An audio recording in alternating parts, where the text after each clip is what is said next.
во одредени аспекти, во одредени специјалности. Колегите кои што се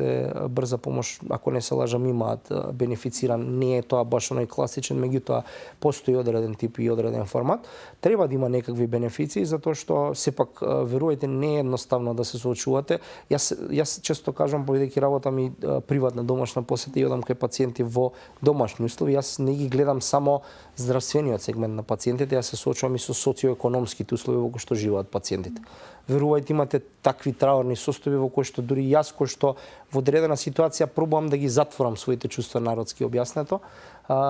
сум погоден и тоа ме погодува и тоа го носам дома, при тоа на таков начин, односно од таа моја негативна енергија стради мојата сопруга и моето дете во ситуацијава, така да тоа се работи кои што никој не може да ги разбере ако не ги доживее.